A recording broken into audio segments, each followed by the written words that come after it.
Maths lesson plan की series में ये हमारा 5वां वीडियो है। मैं हूं शुभम और आज की हमारी पाठ योजना का प्रकरण है शंकु। तो चलिए शुरू करते हैं।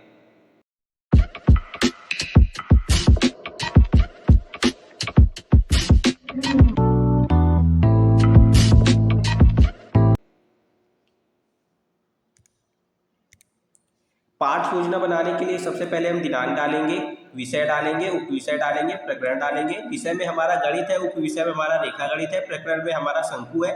उसके बाद हम कक्षा डालेंगे, चक्र यानी पीरियड डालेंगे, अवधि यानी पीरियड का समय डालेंगे। उसके बाद हम शिक्षण प्रशिक्षण केंद्र डालेंगे। इसमें हम अपने विद्यालय का नाम डालेंगे जहाँ हम ये पाठ पढ़ाएंगे। उसके बाद चलिए हम आगे चलते हैं।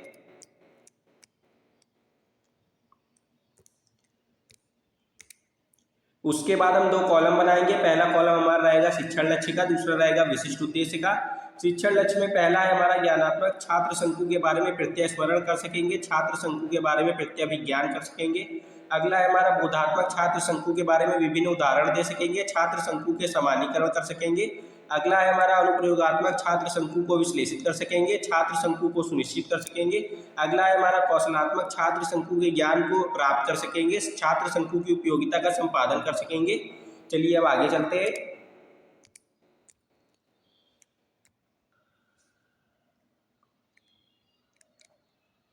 कौशलात्मक के बाद अगला है हमारा रुचियात्मक, छात्र शंकु के बारे में रुचि लेंगे, छात्र शंकु के विषय में जानकारी प्राप्त करेंगे।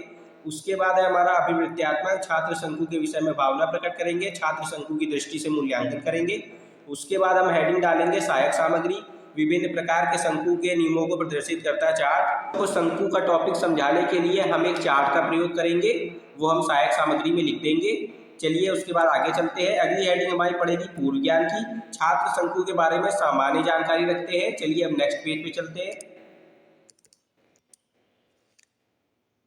नेक्स्ट पेज में हम 2 पेजेस का यूज करके 7 कॉलम्स बनाएंगे। पहला हमारा कॉलम रहेगा शिक्षण बिंदु का, दूसरा रहेगा छात्रों में अपेक्षित व्यवहारगत परिवर्तन, तीसरा रहेगा छात्राध्यापक या छात्राध्यापिका क्रियाएं, चौथा रहेगा छात्र छात्रा क्रियाएं, पांचवा रहेगा शिक्षण विधि प्रविधि, छठवां रहेगा सहायक सामग्री, सातवां रहेगा श्यामपट्ट सारांश।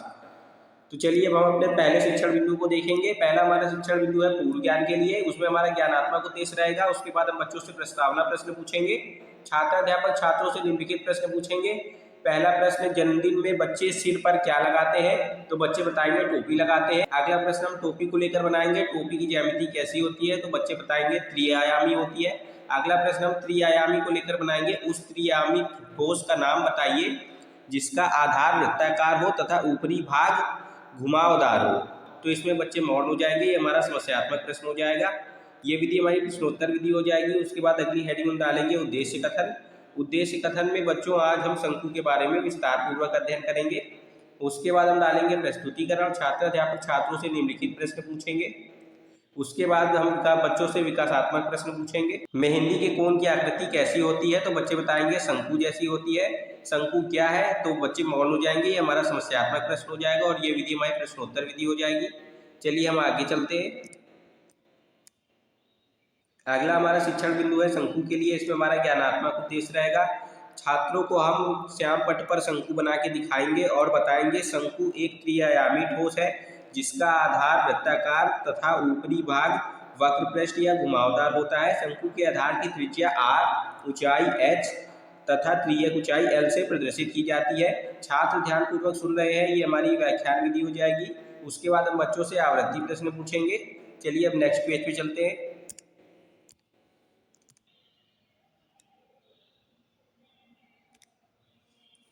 नेक्स्ट पेज में हम बच्चों से पहला आवृत्ति प्रश्न पूछेंगे, शंकु क्या है? बच्चे बताएंगे त्रिआयामी ठोस है।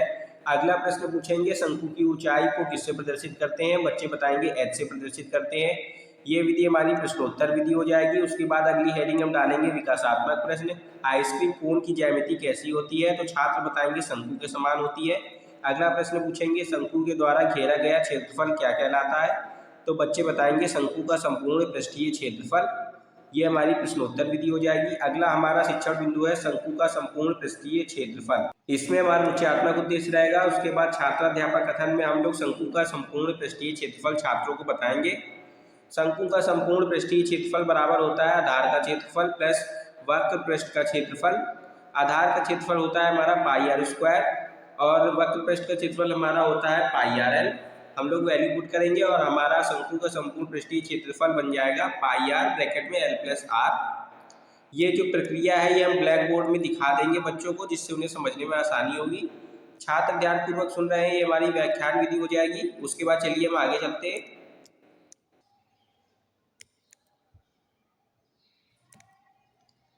उसके बाद हम बच्चों से आवृत्ति प्रश्न पूछेंगे, शंकु के आधार का क्षेत्रफल बताइए, तो बच्चे बताएंगे पाई आर स्क्वायर।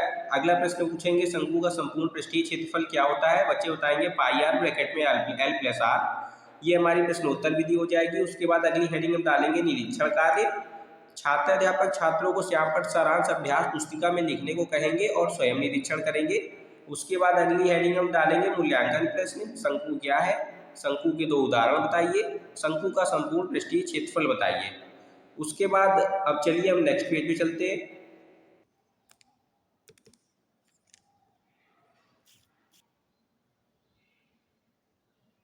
अंत में हम बच्चों को गृह कार्य दे देंगे। छात्र अध्यापक छात्रों से निम्नलिखित प्रश्नों के उत्तर घर से लिखकर लाने को कहेंगे।